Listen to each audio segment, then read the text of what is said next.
The hammer falls silent. December 1916.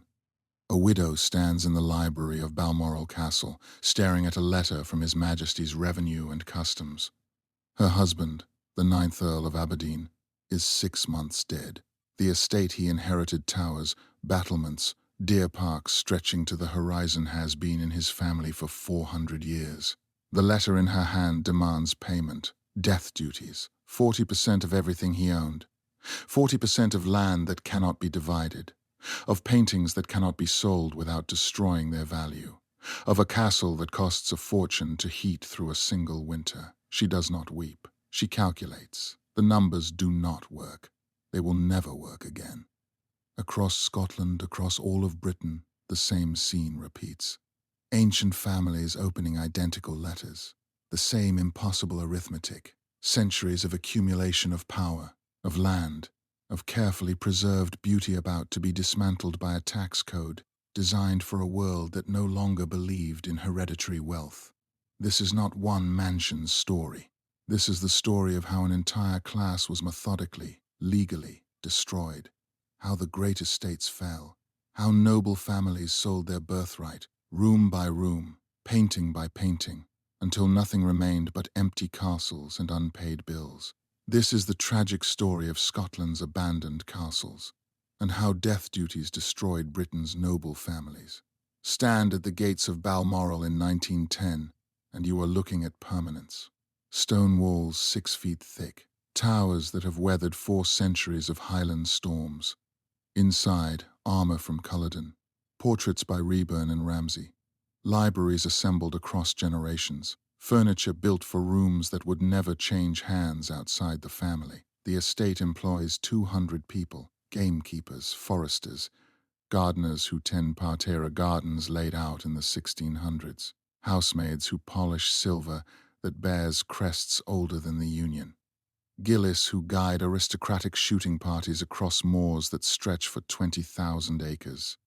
This is not just a house, it is a system, an economic universe where rents from tenant farms pay for maintenance, where timber sales fund repairs, where the grouse moor, the salmon river, and the deer forest generate revenue that keeps the whole machine alive. Fragile, certainly, dependent on rents that have been falling since the agricultural depression of the 1870s, but functional, intact. Then comes August 1914, the Great War. Sons of the aristocracy enlist and die in trenches across France and Flanders. Estate workers march away and do not return. Agricultural labor vanishes. Rents collapse entirely. Timber is requisitioned at fixed government prices that barely cover cutting costs. The machinery begins to fail. But the war is only the wound. The death blow comes afterward. In 1919, Lloyd George's government passes the Finance Act. Death duties inheritance taxes are raised to unprecedented levels, 40%, then 50%.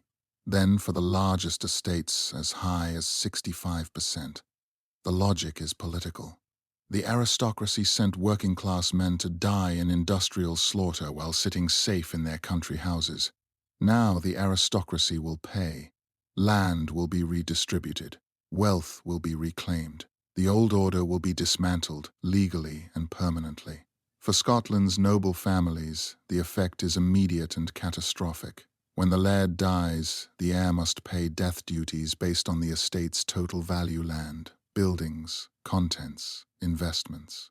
But that value exists mostly on paper. An estate worth £2 million might generate £20,000 in annual income. The death duty bill comes to £1 million, due within months, in cash. The choice is brutal. Sell everything immediately at distressed prices, or sell piece by piece over decades until the estate is hollow. Either way, the outcome is the same. The castle survives, but the family does not. The land survives, but it belongs to someone else. The contents, paintings, furniture, silver, libraries are scattered to museums, dealers, and private collectors who can actually afford to keep them. This is the story of that dismantling. Not one castle, but dozens. Not one family, but an entire class. We will walk through estates that once hosted kings and now stand roofless under Scottish rain. We will trace the sales, the dispersals, the desperate measures taken to delay the inevitable. We will meet the families who fought to hold on and the families who walked away.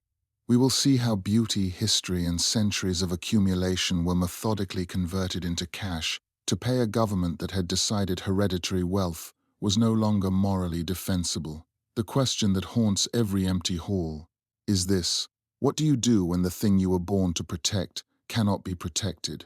When the system that sustained your family for 400 years is deliberately, legally dismantled? When the castle your ancestors built is no longer a home, but a liability? The answers are as varied as the castles themselves. Some families sold to the National Trust and watched strangers tour their childhood bedrooms. Some stripped the estates bare and moved to smaller houses. Some simply walked away, leaving the keys with the bank and the roof to collapse under its own weight. This is the dark story behind Scotland's abandoned castles. A story about death duties, yes, but also about what happens when an entire social order is forced to reckon with its own obsolescence. When permanence reveals itself as temporary, when the bills finally come due. The mistake most people make is thinking the great estates were simply houses. They were not. They were economic engines, social hierarchies, and legal structures woven together across centuries. To understand what was destroyed, you have to understand what these places actually were when they functioned. Take Flore's castle in the Borders. In 1900, the Duke of Roxburgh's estate covered 60,000 acres. The castle itself, 100 rooms, Italianate towers, formal gardens, was the administrative center. But the real estate was the land. Tenant farms paid rents. Grouse moors generated shooting fees from wealthy sportsmen. Salmon fishing rights on the Tweed were leased to syndicates. Forestry produced timber. The home farm supplied the castle kitchens and sold surplus in local markets. Revenue from all these sources flowed to the estate office. From there, it was allocated. Wages for 200 employees, gamekeepers, gardeners, housemaids, gillis, foresters, mechanics. Maintenance for the castle, roof repairs, repointing stonework, replacing windows. Taxes, insurance, pensions for retired staff. Investment in improvements, new drainage, better roads, modern equipment for the farms. The system was intricate and surprisingly fragile. The factor: the estate manager kept ledgers tracking every penny. Rent day came quarterly. Tenant farmers arrived with cash or bank drafts. The factor recorded payments, noted arrears, discussed crop failures that might justify reduced rents. These were not impersonal transactions. The same families had farmed the same plots for generations. The shooting season brought different revenue. August through December, wealthy sportsmen paid substantial fees to shoot grouse over well-managed heather. The gamekeeper's year revolved around this. Spring and summer meant controlling predators and burning old heather to encourage fresh growth. By August, the moor had to be perfect. A successful season could generate thousands of pounds, enough to fund major repairs. Inside the castle, a separate economy operated. Housemaids rose before dawn to light fires before the family woke. Footmen served meals and polished silver. The cook commanded the kitchen. Laundresses worked in steam-filled basement rooms. The annual household wage bill could reach several £1,000s. The estate also functioned as a social welfare system. Retired workers received small pensions. Widows of estate employees kept their cottages. The estate doctor treated workers and families. When harvests failed or illness struck, assistance came from the estate office. This was paternalism, but it was also the only safety net most rural Scots knew. The system worked as long as rents stayed stable, the grouse moor stayed productive, and timber prices held. But it had no reserves, no cushion for sustained shocks. One bad decade could strain it, two could break it. The breaking was already beginning. The aristocracy's economic foundation began cracking decades before the death duties arrived. The blow came from across the Atlantic and from the new technologies that made global trade possible. In the 1870s, American grain flooded British markets. Prairies plowed by mechanized agriculture produced wheat at costs Scottish tenant farmers could not match. British grain prices collapsed. Farmers who had paid rents based on profitable harvests now faced ruin. They demanded reductions. Estate owners, dependent on those rents, had to choose: lower rents and accept reduced income, or evict tenants and watch the land go uncultivated. Most chose to lower rents. Income fell. Margins thinned. The estates that had seemed invincible began to show strain. Maintenance was deferred. Staff positions went unfilled. Younger sons who might have lived comfortably on estate income now sought careers in the military, the church, or the colonies. By 1900, Scottish agricultural land values had fallen by 30 to 50%. The estates still stood, still employed hundreds, still hosted shooting parties and summer gatherings. But the buffer, the financial cushion that absorbed bad years, was gone. The Duke of Sutherland's estates felt the squeeze acutely. In 1870, annual rent receipts from agricultural tenants totaled nearly £80,000. By 1895, that figure had dropped to £45,000. The reduction was not temporary. It was structural. American and Canadian wheat kept coming. Refrigerated shipping brought Argentine beef to British ports at prices that undercut Scottish livestock farmers. Estate factors watched the numbers with growing alarm. Ledgers that once showed comfortable surpluses now barely balanced. Some estates began selling peripheral land to raise capital. Others cut deeper. The complement of gardeners shrank from 12 to 6. Footmen were let go. Rooms in the castle's upper floors were closed and dust-sheeted. The aristocracy tried to adapt. Some invested in improvements, better drainage, modern equipment, hoping efficiency could compensate for falling prices. Others shifted from arable farming to livestock, which held value better. A few experimented with commercial forestry, planting conifers on upland ground too poor for agriculture. These measures helped, but they could not restore what had been lost. The social compact between landlord and tenant frayed. Families that had farmed the same plots for generations began to leave. Some emigrated to Canada or Australia. Others drifted to Glasgow or Edinburgh, seeking factory work. The rural population declined. Villages emptied.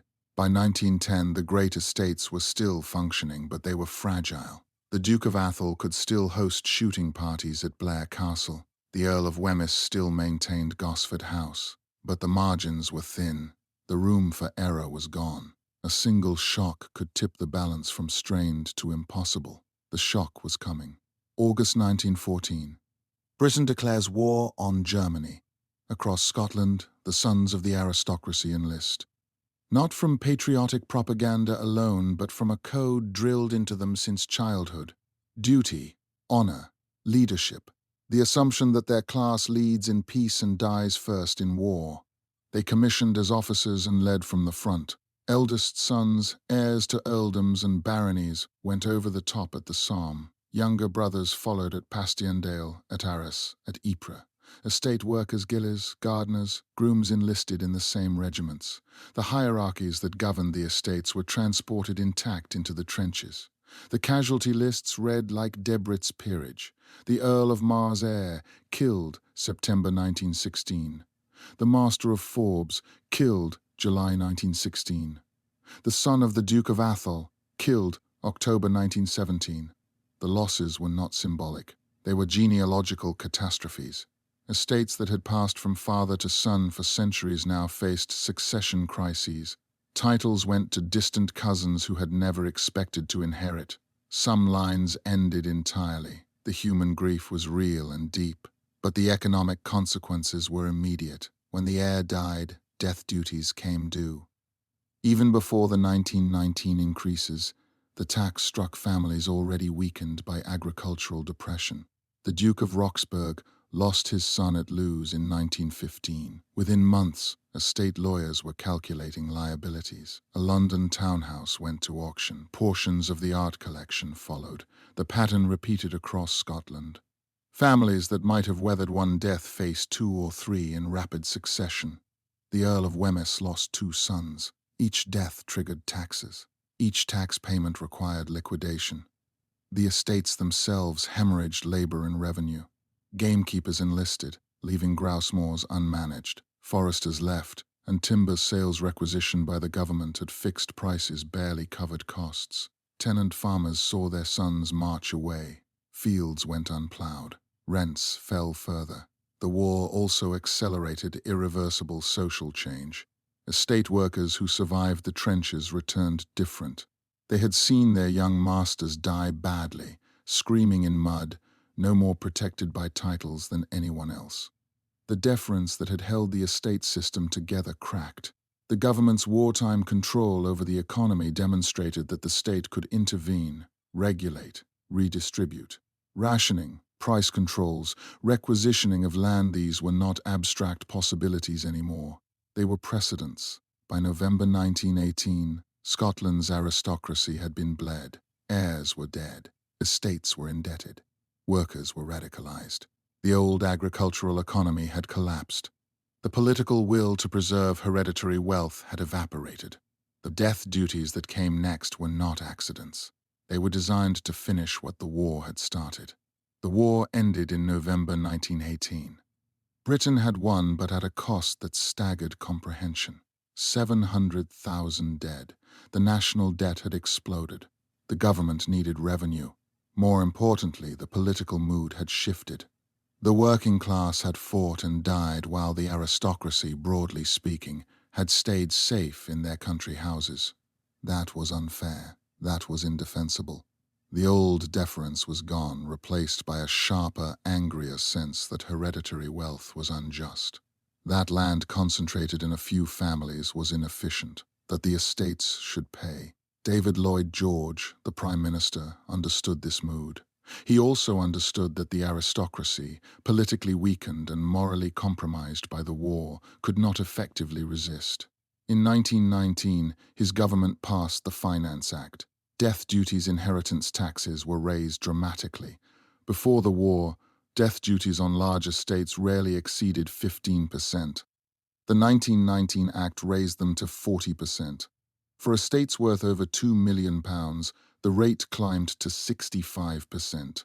The tax was due in cash, payable within months of death. No installment plans, no deferrals. The effect was immediate. Lloyd George made no secret of his intentions. He had long despised the landed aristocracy. A Welsh lawyer from modest origins, he saw the great estates as monuments to unearned privilege. During parliamentary debates, he was blunt. The land of Britain belonged, morally, to the people who worked it. The aristocracy had simply inherited the right to extract wealth from others' labor. That arrangement was indefensible in a democracy. The Finance Act was designed to break it, not overnight, but systematically. Each generation would face a reckoning. 40%, 50%, eventually 65% of the estate's value would transfer to the state. Over 2 or 3 generations, even the largest fortunes would be dismantled. The aristocracy protested, but their political power had evaporated. The House of Lords, once a bulwark against such measures, had been neutered by the Parliament Act of 1911. The Conservative Party, traditionally aligned with landed interests, was in disarray, and public opinion was firmly against the estates. Newspapers ran editorials supporting the tax. Labor unions applauded. Veterans groups endorsed it. The law passed with little real resistance. Estate owners watched, incredulous, as the system that had sustained their families for centuries was legislated out of existence. The mechanics were ruthless. When the laird died, government assessors arrived to value everything: land, buildings, contents, investments. The assessment was generous based on market value, not income generated. An estate worth £2 million on paper might produce only £20,000 annually. The tax bill came to £800,000 or more. The heir had months to pay. Borrowing against the estate was difficult. Banks understood that properties under forced sale fetched far less than assessed value. The only real option was to sell, and so the sales began. Not voluntarily, not strategically, but under compulsion. The government had found a way to redistribute land without outright confiscation. It simply taxed inheritance at rates no family could survive. Lloyd George called it justice. The aristocracy called it destruction. Both were right. To understand why death duties destroyed the estates, you have to sit down with the numbers. This is not an abstract policy. This is arithmetic, cold, unyielding, and brutal. Consider a typical large Scottish estate in 1920. Total value, £2 million. That includes the castle, the land, the grouse moors, the contents paintings, furniture, silver. Annual income from rents, forestry, and sporting leases, £25,000. A respectable sum. Enough to maintain the estate, employ staff, and provide a comfortable living for the family. Then the lad dies. His son inherits. The government assesses the estate's value at £2 million. The death duty bill at 40% comes to £800,000. Due within 6 months. The heir does not have £800,000. Almost no one did. The wealth was locked in land, buildings, and objects that could not easily be converted to cash without destroying their value. The land generates £25,000 a year. To raise £800,000 from annual income would take 32 years. The only option is to sell, but selling under compulsion meant selling badly. When one estate went to auction, buyers could negotiate. When dozens hit the market simultaneously, prices collapsed. Land assessed at £50 per acre sold for 20. Timber lots went for half their estimated value. The government collected its tax based on the higher assessment, but the family realized far less from actual sales. The contents presented a different problem. A reburn portrait might be assessed at £5,000. In a major London auction with time to market properly, it might fetch that or more. In a forced country house sale with 6 weeks' notice, it brought £2,000. The family still owed tax on £5,000. Some heirs tried to negotiate payment in kind, offer the government land instead of cash. The Treasury occasionally accepted, but at punitive valuations. Land worth £50,000 in settlement might satisfy only £30,000 of debt. Borrowing was nearly impossible. Banks understood the situation. An estate burdened with death duties would likely face another round within a generation. Lending against such a property was throwing good money after bad. The few loans available came with interest rates that made repayment improbable. The arithmetic became a death spiral. Sell land to pay the first death duty bill. The remaining estate generates less income. Defer maintenance to conserve cash. The castle deteriorates. When the next laird dies, the estate is worth less, but the tax rate has climbed. The second death duty bill takes another third. Now the estate cannot sustain operations. Staff are dismissed. Wings of the castle are abandoned. The family clings to a few rooms while the rest crumbles. Some families tried desperate measures. Marry American heiresses with industrial fortunes. Sell grouse moors to syndicates while retaining the castle. Open the grounds to paying tourists. Lease shooting rights at premium rates. None of it was enough. The tax was designed to be unsurvivable. The cruelest aspect was the generational timing. Estates that had passed intact for 400 years faced destruction not from war or revolution, but from simple actuarial probability. The laird dies. Tax. His son dies. Tax. Within 50 years, the estate is gone. The sales began almost immediately. Country houses across Scotland and England emptied like sand through a sieve. Contents first easier to move and faster to convert to cash. Then land. Then, in the worst cases, the castles themselves. Christie's and Sotheby's in London ran multi-day auctions. Furniture that had never left a single house was catalogued, lotted, and sold to the highest bidder. Libraries assembled over centuries were broken up. Paintings by Reburn, Ramsay, and Reynolds went to American collectors and European museums. Silver-bearing family crests melted down for bullion value. The dispersal of Blair Castle's contents in 1925 lasted 3 days. Lot after lot, Georgian chairs, Chippendale tables, Jacobean chests, medieval tapestries. American dealers bought entire rooms. Museums acquired important pieces. What remained ordinary furniture, damaged items, things too specific to one house to interest outsiders sold for pennies. Land sales followed a similar pattern. Estates that had been held intact for centuries were carved into parcels. Auctioneers divided 60,000 acres into manageable lots. Tenant farmers were given the first option to purchase the land they worked, often with loans arranged through government schemes designed to create a class of owner-occupiers. Some bought. Others, lacking capital or confidence, declined. Those parcels went to speculators, neighboring estates, or forestry companies. The emotional toll was severe. Families watched possessions that carried centuries of history scattered to strangers. A writing desk where a grandfather had conducted estate business for 40 years sold to a London dealer for £30. Portraits of ancestors went to American millionaires who had no connection to the sitters. Libraries curated across generations were broken up, individual volumes sold to bibliophiles who cared nothing for the collection's integrity. The sales were legal, properly conducted, and often necessary, but they represented an irreversible cultural loss.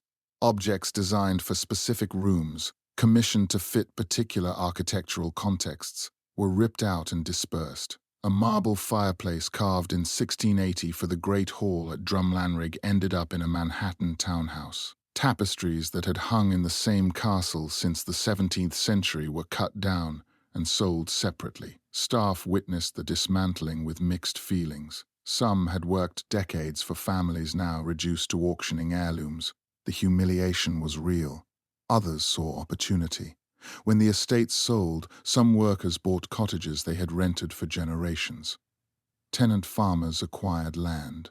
The sales redistributed wealth, however painfully. The pace accelerated through the 1920s and 1930s. As more estates came under pressure, the market grew saturated. Prices fell further. A Georgian sideboard that might have fetched £200 in 1920 brought £60 in 1930. Buyers knew sellers were desperate and bargained accordingly.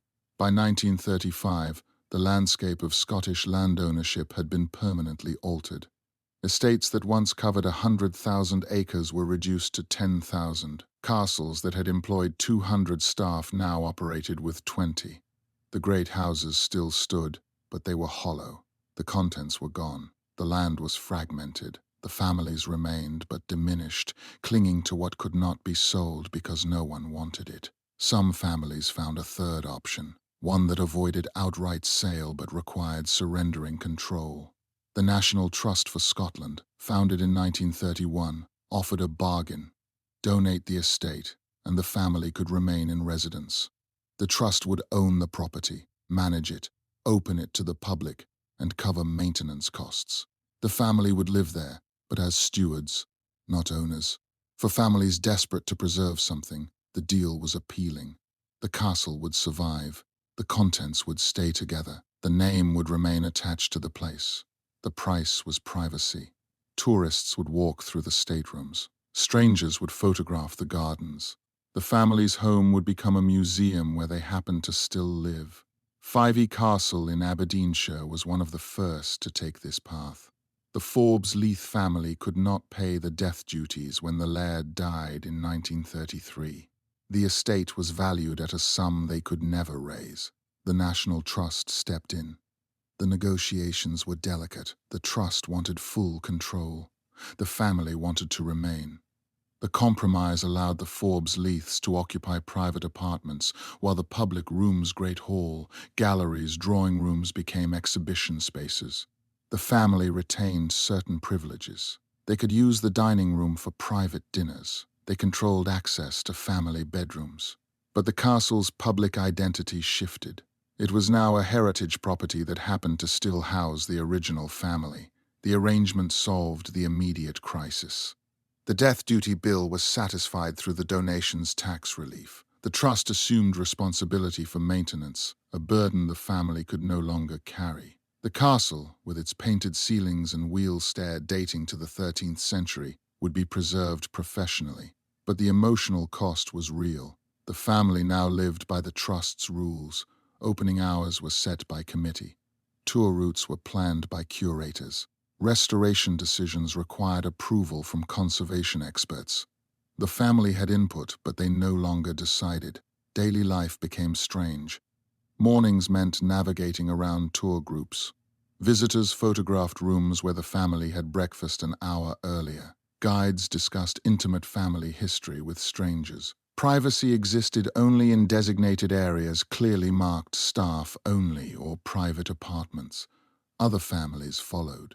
Culzean Castle in Ayrshire, Crath's Castle in Aberdeenshire, Brodick Castle on the Isle of Arran all passed to the National Trust under similar terms. Each negotiation was unique, but the pattern was consistent. The families surrendered ownership and privacy in exchange for preservation and continued residence. The trust transformed the properties into educational sites. Professional guides were trained. Conservation workshops addressed centuries of deferred maintenance. Roofs were repaired. Stonework repointed. Collections were catalogued and displayed according to museum standards. The castles, no longer private homes, became public patrimony. For some families, the bargain felt like salvation. The castle survived. The name endured. Future generations would know their ancestors lived here. For others, it felt like a living funeral. They attended their own dispossession, watching strangers claim ownership of memories, rooms, and histories that once belonged to them alone. The National Trust model worked. The castles were saved, but something intangible was lost. These were no longer homes. They were monuments to a dead system, preserved precisely because that system could no longer sustain them. Not every family fought to hold on. Some looked at the numbers, looked at the crumbling stonework, looked at the taxes and the death duties and the endless maintenance, and made a different choice. They walked away. Balvenie Castle in Moray stood empty by 1935. The Duff family, hit by death duties twice in a decade, could not sustain the expense. The castle required a new roof, and estimate came in at £30,000. The death duty bill was £70,000. Annual income from the estate was dropping. The choice was stark. Pour money into a building that would bankrupt them, or leave. They left. The castle was handed over to the state, which accepted it as partial payment of the death duty bill. The roof was not repaired. Rain came through the slates. Plaster softened and fell. Wood rotted.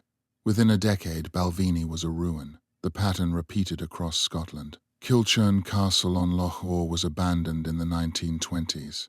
The Campbell family, facing cascading debts and death duties, simply stopped maintaining it. The roof collapsed during a storm in 1927. No one repaired it. Water poured into the Great Hall. Floors gave way. By 1940, the castle was roofless and uninhabitable.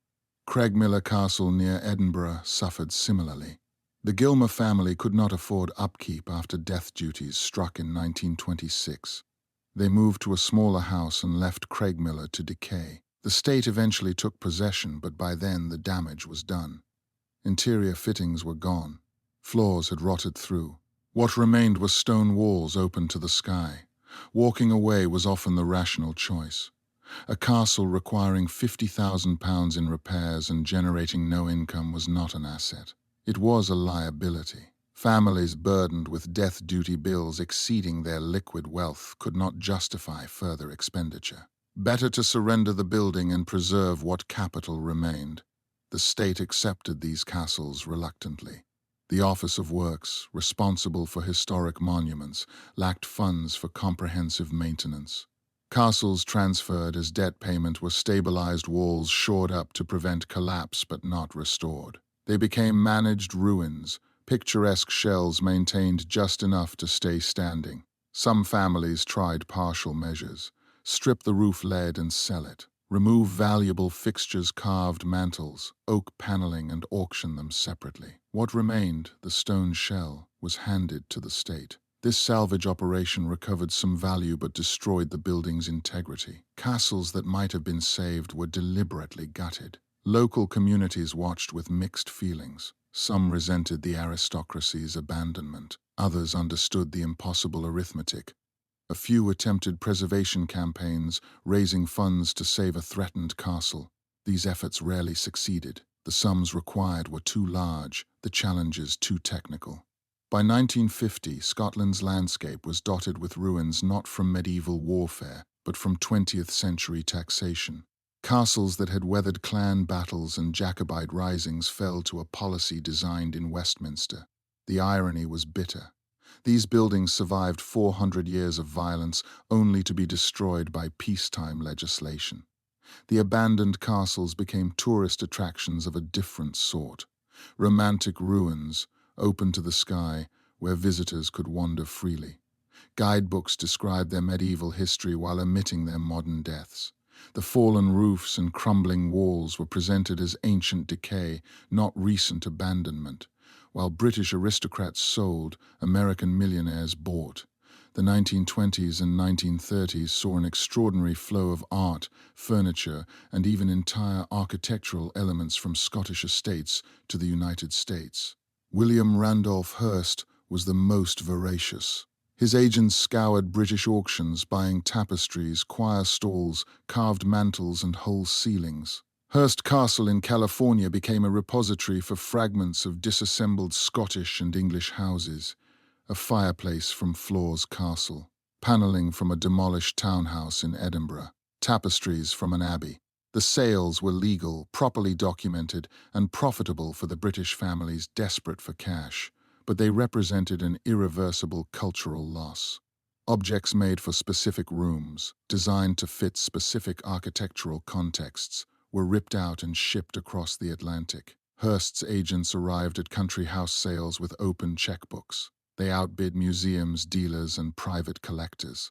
Entire rooms were purchased intact, paneling numbered, dismantled, crated, and shipped to California. A 16th-century carved oak ceiling from a Scottish castle was installed in Hearst's billiard room. The context was lost. The craftsmanship remained, but divorced from the building it was designed for. J. Paul Getty followed a similar pattern. His agents acquired Scottish and English furniture, tapestries, and architectural fragments. The Getty Villa in Malibu housed carved stone doorways, Renaissance fireplaces, and medieval woodwork stripped from estates facing demolition or desperate sales. Getty justified the purchases as preservation. The objects would have been destroyed or dispersed anyway. Better they survive in California than rot in an abandoned Scottish castle. The argument had merit but ignored a deeper truth. These objects were not portable art, they were architecture. A carved mantel designed for a specific room in a specific castle lost meaning when installed in a Californian mansion. The proportions were wrong, the context was absent. What remained was expensive decoration, impressive but hollow. British export laws were weak. The government imposed restrictions on certain categories: nationally important paintings, manuscripts, objects deemed critical to British heritage, but furniture, architectural fragments, and decorative arts flowed out freely. Families selling under duress rarely challenged export licenses. They needed cash immediately. Delays meant disaster.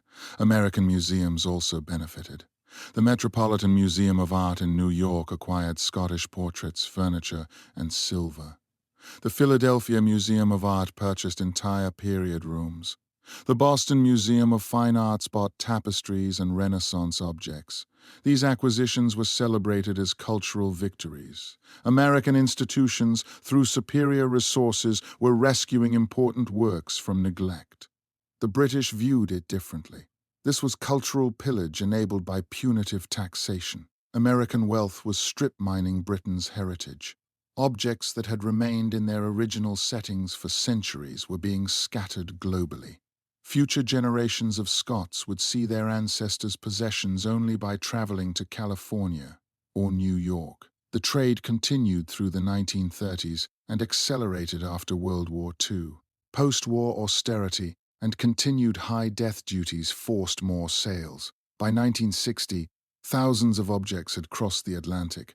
Some ended up in museums where they were studied and appreciated. Others disappeared into private collections, inaccessible and forgotten. The loss was permanent. A castle stripped of its contents could never be fully restored. Even if the objects survived in American museums, they were divorced from context. The castle became an empty shell. The objects became isolated artifacts. Both were diminished. Death duties were designed to redistribute wealth and break up large estates. They succeeded. But the consequences were more complicated than the policy's architects anticipated. The immediate effect was a flood of land onto the market. When dozens of estates sell simultaneously, prices collapse. Land that might have fetched £50 an acre in 1910 sold for £15 an acre in 1925. The government collected its death duties in cash, but the total value realized was far less than the estate's paper worth. The workers suffered most. When an estate was sold and broken up, employment vanished. A single large estate might employ 200 people. When it fragmented into multiple smaller holdings, the new owners rarely kept the full staff.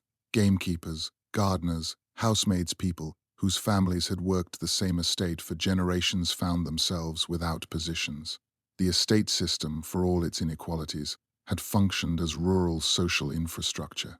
The laird employed workers year-round. The estate maintained roads, schools, and churches. Retired workers received pensions. Widows kept their cottages. When the estate fragmented, this support structure collapsed.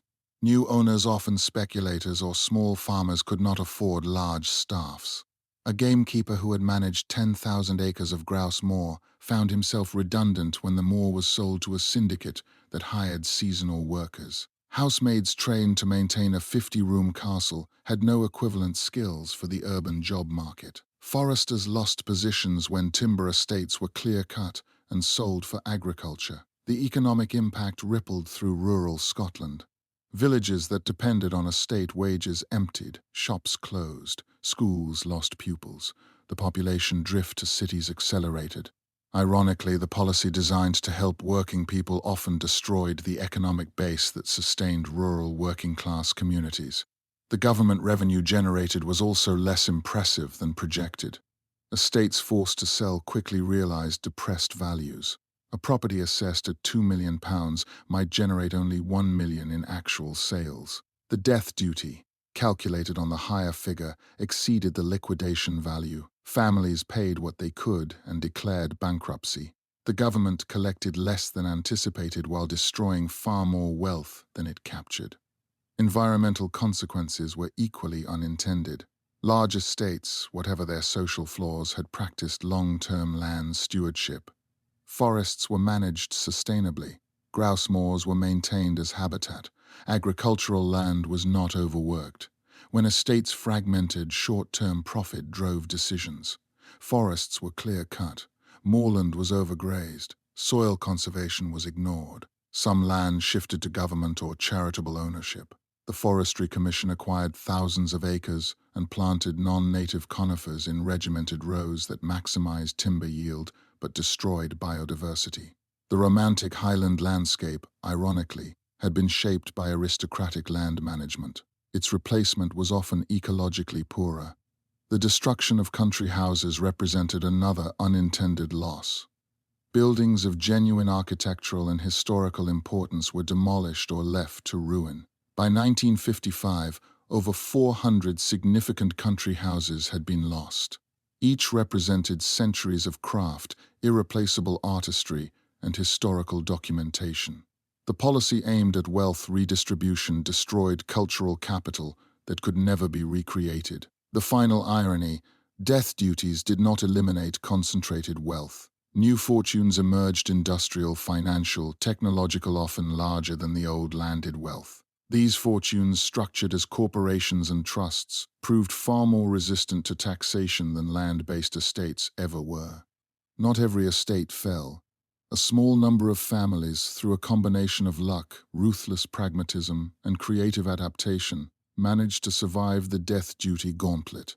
The Duke of Buccleuch's estates weathered the crisis through sheer scale and diversification. The family owned land in multiple counties, urban property in Edinburgh, coal rights, and investments.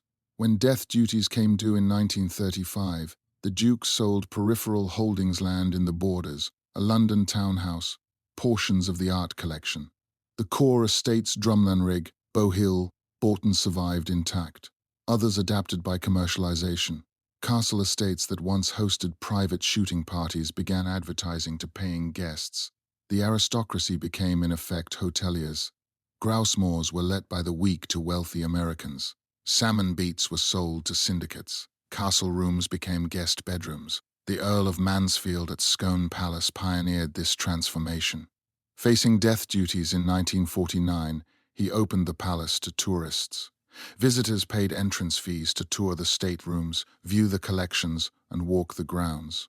The family retained private apartments but surrendered privacy in public areas. Revenue from tourism covered maintenance costs and provided income the agricultural estate no longer generated. The model worked. Other families followed. Blair Castle, Drummond Castle, Glamis Castle all opened their doors commercially. The aristocracy learned new skills: marketing, customer service, event management. Weddings became a significant revenue stream. Corporate retreats filled off-season weeks. The castles, once symbols of exclusivity, survived by becoming accessible. Some families diversified into entirely new enterprises. The Duke of Roxburgh at Floors Castle developed holiday cottages on estate land. Inverary Castle launched a craft workshop producing textiles sold to tourists. Mount Stuart on the Isle of Bute created educational programs and hosted concerts. The estates became businesses, and the families became entrepreneurs. Ruthlessness helped. Families that survived made cold calculations about what mattered. Sentimental attachments to peripheral properties were abandoned. Staff numbers were cut brutally. Unprofitable ventures home farms that lost money, gardens that cost more than they generated in pleasure were eliminated. The core was preserved by sacrificing everything else. Luck played a role. Families that avoided clustered deaths, father and son dying within a few years, had time to prepare. Strategic marriages to industrial heiresses or American fortunes brought capital. Discovering mineral rights or selling land for development provided windfalls that covered tax bills. Legal creativity also mattered. Trusts, carefully structured, reduced exposure. Splitting estates between family members before death lowered individual valuations.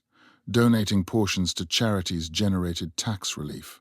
Families with skilled lawyers and accountants navigated the system better than those relying on traditional estate factors. The survivors shared common traits. They accepted that the old model was dead. They shed nostalgia and embraced change. They were willing to commercialize, to surrender privacy, to transform castles into businesses. They understood that survival required adaptation, not resistance. By 1970, a pattern had emerged. The estates that survived were those that became hybrid operations, part historic house, part tourist attraction, part commercial venue. The families remained, but their role had shifted. They were no longer landed aristocracy living off agricultural rents. They were custodians of heritage properties that happened to still bear their family name. The compromise allowed survival, but at a cost. The estates lived, but as museums and businesses, not as homes. The families endured, but their social position had fundamentally changed. They were no longer a ruling class. They were historical curiosities, living artifacts preserved alongside the castles they still occupied. Today, Scotland's landscape is dotted with castles in three conditions: ruins, museums, and private homes clinging to survival. Each tells part of the same story. The ruins are the most visible: Balvenie, Kilchurn, Craigmillar, roofless, open to the sky, maintained by the state as historical monuments. Tourists walk through them, photograph the stonework, and read plaques that explain medieval history. What the plaques rarely mention is that these castles did not fall in the Middle Ages. They fell in the 20th century, killed by taxes their owners could not pay. The museums are the estates that made the National Trust bargain. Culzion, Phebia, Crythes, beautifully maintained, open to the public, staffed by guides who explain the architecture and the family history. The families often still live there, tucked into private wings, their lives shaped by the compromise their grandparents made to keep the name attached to the place. The private survivors are fewer: Floors Castle, Blair Castle, Inverary. These families navigated the death duty gauntlet through commercialization, diversification, and ruthless pragmatism. They open their homes to tourists, host weddings and corporate events, run holiday cottages on estate land. The castles survive, but as businesses, not as the centers of agricultural estates they once were. Walk through any of these categories and you encounter ghosts. not supernatural, but structural. The ruins preserve the footprint of a system that no longer exists. Great halls where lairds once dispensed justice now shelter only pigeons. Kitchens that fed hundreds are empty stone chambers. Bedrooms where dynasties were born and died are roofless shells. The museum castles are more subtly haunted. The rooms are preserved, the furniture polished, the gardens immaculate, but they are frozen. Nothing changes. Nothing is used. A dining table is set for a meal that will never be eaten. A library holds books no one reads. The castles have become their own memorials. The private castles carry a different burden. The families who survive did so by fundamentally changing what their estates are. A castle hosting 200 tourists daily is not a home in any traditional sense. The family lives there, yes, but in designated zones, at designated times, navigating around tour schedules and event bookings. The broader landscape also carries scars. Villages that once depended on estate employment are shadows of their former selves. Stone cottages built to house gamekeepers and foresters now serve as holiday rentals. Churches built and maintained by aristocratic families struggle with empty pews and crumbling stonework. The rural social structure the estates supported, exploitative as it was, has not been replaced by anything equivalent. What the death duties accomplished was clear. They broke the landed aristocracy's economic power permanently. No family could accumulate and hold vast estates across generations. Wealth was redistributed, if inefficiently and incompletely. Land ownership diversified, but what was lost is equally clear. Hundreds of architecturally and historically significant buildings were destroyed or ruined. Collections assembled over centuries were scattered. Rural communities lost their economic anchors. And perhaps most intangibly, a particular relationship to land long-term, multi-generational stewardship, however paternalistic, was replaced by shorter-term economic calculations. The story of Scotland's abandoned castles is not a simple morality tale. The aristocracy was not blameless. The system they presided over was deeply unequal, often cruel, economically inefficient. But the method of their destruction, punitive taxation designed to force liquidation, caused collateral damage that still marks the landscape. The castles remain, stands under. But the world they were built for is gone, dismantled by policy, eroded by economics, and buried by time.